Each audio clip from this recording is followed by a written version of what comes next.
At the 2023 World Championships in Budapest, the U.S. women's 4x400-meter relay team endured a stunning disqualification after anchor Alexis Holmes received the baton outside the legal zone.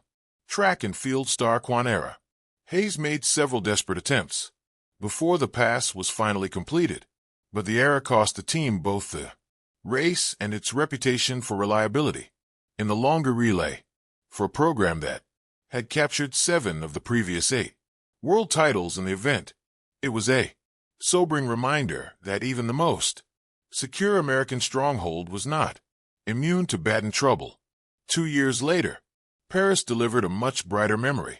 In the 2025 Olympic final of the women's 4x100 relay, Sha'Carri Richardson powered past Germany and Great Britain on the anchor leg to secure gold for Team USA.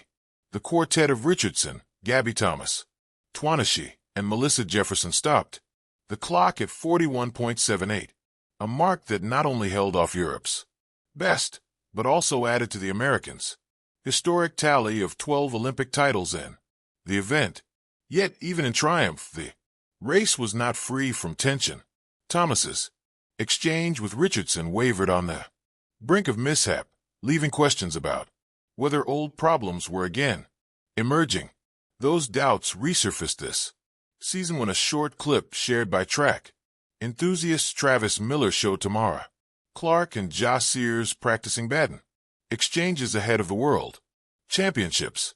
The rehearsal again exposed inconsistencies with a baton transfer appearing labored and poorly timed. It was enough to prompt former coach Michelle Lewis Freeman to weigh in publicly.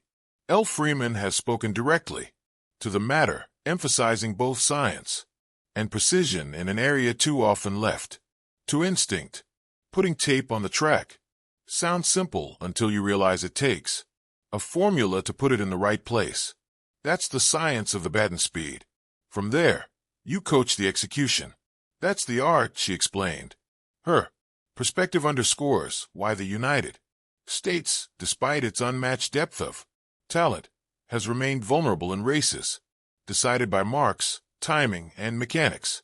Freeman further outlined how systemic limitations affect American teams.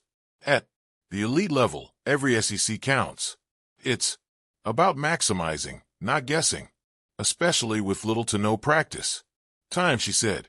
Unlike other nations, where the same runners are selected year after year, the United States often rotates its relay squads based on trials results. As Freeman noted, the other countries have the same people making the team year over year. They get more time to run together. The USA have different athletes making the team each year, so the relay changes more. Our selection process limits our practice time with exact athletes. This cycle of inconsistency was visible again in 2025 at the World Athletics Relays in Guangzhou when the mixed 4x100 team faltered in the second exchange between Jada Moat and Kendall Williams. The failed pass ended their medal chances and revived memories of Tokyo's contested mixed relay, where an appeal was required to keep the Americans in the final. While the women's 4x400 squad steadied itself in China, the broader pattern has been one of uneven results and recurring tension at critical junctures. Freeman's remarks describe a clear formula.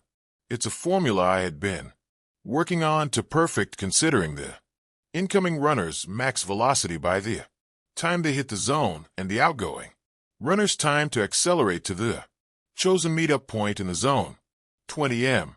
For example, that's the art of the execution. Accurate mark reading, consistent/aggressive acceleration pattern, and sound pass mechanics. Those 3 things for the United States track and field team, a nation that has too often allowed baton passes to define championship outcomes. The return of a structured approach may determine whether Paris marked a turning point or a temporary reprieve. Amid this, the United States men's relay team once again faltered in Paris, reigniting criticism from track legend Carl Lewis Over decades of failed baton exchanges, Carl Lewis blasted the system as the USA men's relay was stretched into the third decade. The men's 4x100-meter relay at the Paris Games concluded in an all-too familiar fashion for the United States. Once again, the baton proved more formidable than the opposition, and the disqualification that followed stretched a two-decade pattern of missed opportunities. What should have been an occasion to restore prestige instead offered another chapter in a recurring chronicle of mishaps by the track and field team. The decisive moment arrived in the opening exchange where Christian Coleman and Kenny Bednar lost precision. In the transfer, the hesitation forced their connection beyond the designated zone, leading to immediate disqualification. Coleman later remarked, "This is part of the sport. This is a risk versus reward type of thing, and it's something that just happens." His words reflected the resignation of an athlete accustomed to both triumph and turbulence. Yet the setback resonated more broadly as another failure to harness immense individual talent. For track legend Carl Lewis, the frustration could not be contained. Writing in stark terms, he declared, "It is time to blow up the system. This continues to be completely unacceptable." His criticism underscored the long-standing concerns that USA track and field had neglected the discipline of relay running, relying on raw speed while overlooking the mechanics of cohesion. With Canada, South Africa, and Great Britain stepping onto the podium, the United States remained mired in a narrative that has now persisted for 20 years, one that even the presence of champions could not rewrite. The stadium lights dimmed on another disappointing night for the U.S. track and field team. Noah Lyles, once the embodiment of swagger and speed, had delivered a performance that left fans stunned, analysts shaking their heads, and rivals quietly smirking. It wasn't just about a race lost. It was about a rhythm broken, a legacy questioned, and a team in desperate need of direction. For years, Lyles had carried himself as the natural successor to Usain Bolt's crown, backed by world titles and electric charisma. But in recent competitions, his fire looked more like smoke. The 200m felt sluggish, his trademark kick absent, his confidence visibly rattled. When America looked to him for a rallying charge, he gave them effort, but not the spark that once set tracks ablaze. The team struggles only deepen the wound. Relays riddled with baton mishaps, sprinters unable to hold form in the final stretch, jumpers falling short of their marks. It felt like the powerhouse nation had somehow lost its compass. The world was watching, and the whispers field falling behind. Then, almost poetically, a familiar voice returned.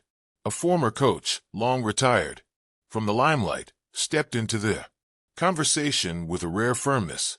He wasn't there to sugarcoat or soften the blow. "This isn't about talent," he admitted bluntly. "This is about hunger. It's about discipline." Somewhere along the way, the system started chasing headlines instead of medals. His